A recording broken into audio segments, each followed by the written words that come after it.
আসসালামু আলাইকুম এভরিওয়ান। আমি লিলিয়ান আর আপনারা দেখছেন লিলিয়ান কুকিং ইউএসএ। আজকের রেসিপি হচ্ছে মিল্ক মালাই পুডিং। এই পুডিংটা খেতে অনেক মজা। আপনারা যদি এটা একবার বানিয়ে কাউকে খাবান, ওরা হচ্ছে বারবার আপনার হাতের এই পুডিংটা খেতে চাইবে, অনেক মজা হয়। সো আমি এখানে নিয়েছি full cream milk, liquid milk যেটা সেটা। আপনাদের কাছে যদি লিকুইড দুধ না থাকে তাহলে হচ্ছে পাউডার মিল্ক গুলিয়ে এরকম করে নিয়ে নেবেন। আর এটাতে ট্রাই করবেন ফুল ক্রিম মিল্ক নেওয়ার জন্য। আমি এখানে মিল্ক নিয়েছি আর ৫-৬টা হচ্ছে সাদা এলাচ দিয়েছি আর ১.৫ কাপ হচ্ছে সুগার দিয়ে দিচ্ছি আমি। তো আপনারা যে যতটুকু মিষ্টি পছন্দ করেন ততটুকুই দেবেন। আমি হচ্ছে এখানে বেশি পরিমাণে বানাবো, তার জন্য আমি ১.৫ কাপ চিনি নিয়েছি। চিনিটা দিয়ে এখন আমি হচ্ছে এটাকে আস্তে আস্তে জাল করে নেব। এটা আপনারা কন্টিনিউয়াসলি নাড়তে থাকবেন, না হয় দেখা যাবে দুধটা হচ্ছে নিচ থেকে পুড়ে যাবে আর মালাইটা আপনার এত বেশি মজা হবে না পুডিংটা যদি পুড়ে যায়। এর জন্য আপনাকে অনবরত এটা নাড়তে হবে। তো আমি এটাকে কিছুক্ষণ জাল করে নিয়েছি। এখন আমি দিয়ে দেব হচ্ছে ফুল ক্রিম পাউডার মিল্ক। এখানে আমি এরকম উঁচু করে দেখতে পাচ্ছেন ভর্তি করে একদম স্পুন আমি 2 টেবিল স্পুন দিয়ে দিয়েছি। এই গুঁড়ো দুধটা দেওয়ার কারণে দেখবেন আপনি মিল্কটা কিন্তু আস্তে আস্তে ঘন হতে শুরু করবে। আপনাদের কাছে যদি এই পাউডার মিল্ক না থাকে তাহলে হচ্ছে আপনি লিকুইড মিল্ক যেটা এটা বেশি পরিমাণে নেবেন, নিয়ে হচ্ছে জাল করে ঘন করবেন। সো আমার কাছে যেহেতু পাউডার মিল্ক আছে আমি পাউডার মিল্কটা দিয়ে দিয়েছি। আর পাউডার মিল্ক দেওয়ার ফলে কিন্তু এত বেশি জাল করতে হবে না, দেখা যাবে আস্তে আস্তে দুধটা ঘন হতে শুরু করবে। আমি মিল্কটা দিয়ে এখন আবারও এটাকে নেড়ে দিচ্ছি। এদিকে দুধটা জাল হচ্ছে আর আমি দুধে যে মিশ্রণটা অ্যাড করব, মেইন ইনগ্রিডিয়েন্টস যেটা সেটা এখন আমি বানিয়ে নিচ্ছি। আমি এরকম বড় একটা স্পুন দিয়ে আমি 3 টেবিল স্পুন নিয়েছি কর্নফ্লাওয়ার। আপনাদের কাছে যদি কর্নফ্লাওয়ার না থাকে তাহলে আপনারা কর্নস্টার্চ নিতে পারেন, কোনো প্রবলেম নাই। কর্নফ্লাওয়ার বলেন আর কর্নস্টার্চ বলেন, দুইটাই আপনারা দিতে পারবেন, যে কোনো একটা। সো আমি এখানে 3 টেবিল স্পুন নিয়েছি বড় স্পুন দিয়ে। আর হচ্ছে দেব আগার আগার পাউডার। আপনাদেরকে agar agar powder must be দিতে হবে কর্নফ্লাওয়ারের সাথে। আমি এখানে এরকম স্পুন দিয়ে পুরা ভর্তি করে না, বাট আমি এই স্পুন দিয়ে 1 স্পুন নিয়েছি হচ্ছে আগার আগার পাউডার। আমি 3 টেবিল স্পুন দিয়েছি কর্নফ্লাওয়ার আর 1 টেবিল স্পুন হচ্ছে আগার আগার পাউডার। সো এটাকে আপনারা ট্রাই করবেন মিল্ক দিয়ে গুলিয়ে নেওয়ার জন্য, পানি দিবেন না। আমি এখন এটাকে হচ্ছে লিকুইড মিল্ক দিয়ে এটা গুলিয়ে নিচ্ছি।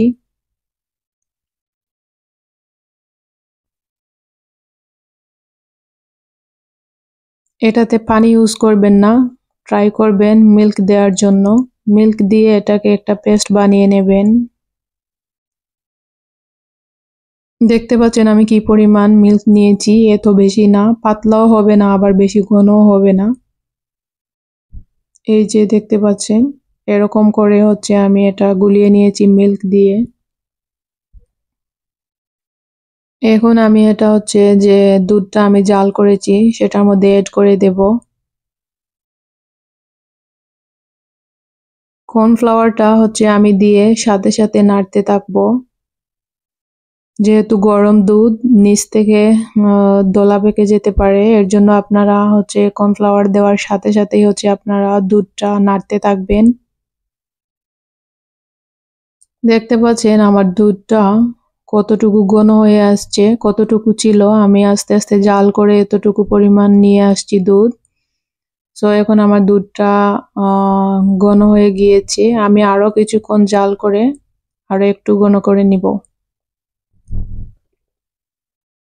এই মালাই পুডিং এত মজা হয়, আপনারা যদি একবার বানান, আপনাদের কোনো অ্যানিভার্সারিতে যদি আপনার হাজবেন্ডকে বানিয়ে এটা খাওয়াতে পারেন, আমি 100% শিওর আপনার হাজবেন্ড আপনার উপর অনেক খুশি হয়ে যাবে।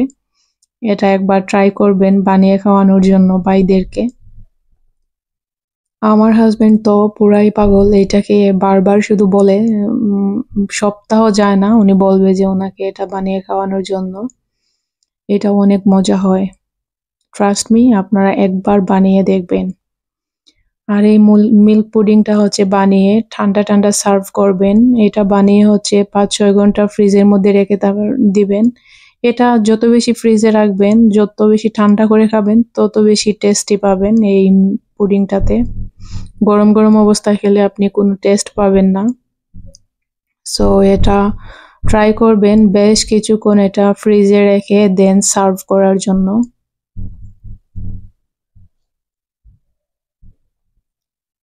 সো আমি মিল্কটাকে কর্নফ্লাওয়ার দিয়ে আরো 5-7 মিনিটের মতো আমি এটাকে জাল করে নিয়েছি। এখন আমি হচ্ছে এই যে আস্ত এলাচ দিয়েছিলাম সেগুলো আমি হচ্ছে উঠিয়ে ফেলবো, কারণ আমার পুডিং এর জন্য মালাইটা একদম রেডি হয়ে গিয়েছে।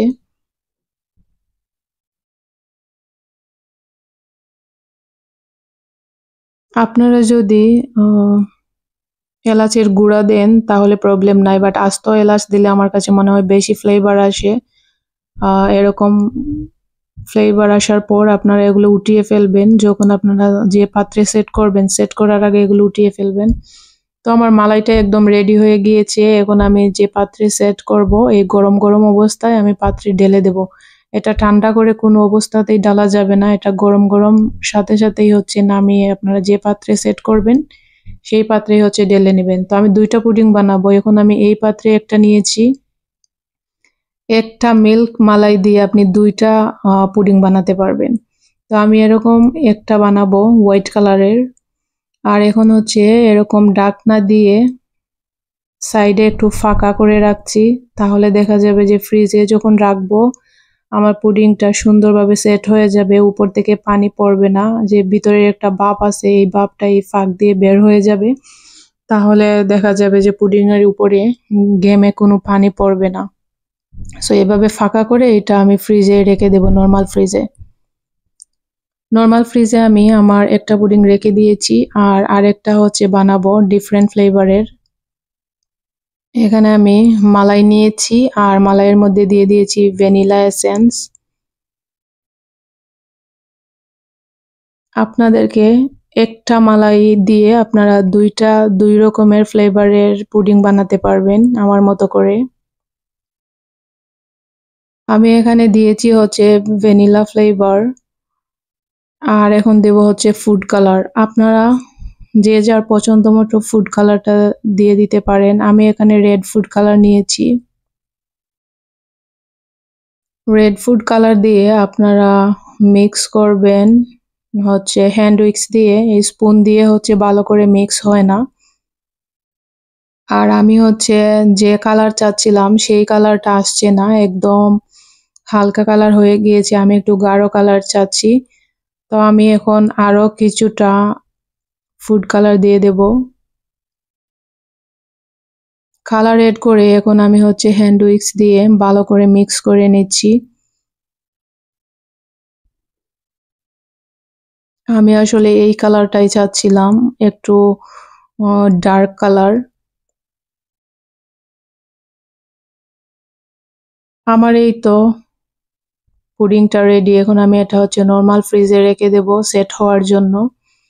আমার ভিডিওটি যদি আপনাদের কাছে এই পর্যন্ত ভালো লেগে থাকে, please like, comment, share and subscribe করতে ভুলবেন না। আর নতুন নতুন ভিডিও পেতে আমার চ্যানেলটি সাবস্ক্রাইব করে রাখুন, যেন পরবর্তী ভিডিও ছাড়ার সাথে সাথেই আপনাদের কাছে নোটিফিকেশনটি চলে যায়। আর আমি লিলিয়ান, আপনারা এতক্ষণ দেখছিলেন লিলিয়ান কুকিং ইউএসএ। কথা হবে পরবর্তী নেক্সট কোনো ভিডিওতে। এই পর্যন্ত সবাই ভালো থাকবেন, সুস্থ থাকবেন। আল্লাহ হাফেজ। Here is my final look. দেখতে পাচ্ছেন আমার পুডিংটা কি সুন্দর সেট হয়ে গিয়েছে। আমি এভাবে ডেকোরেট করে নিয়েছি। Thanks for watching everyone. Thank you so much.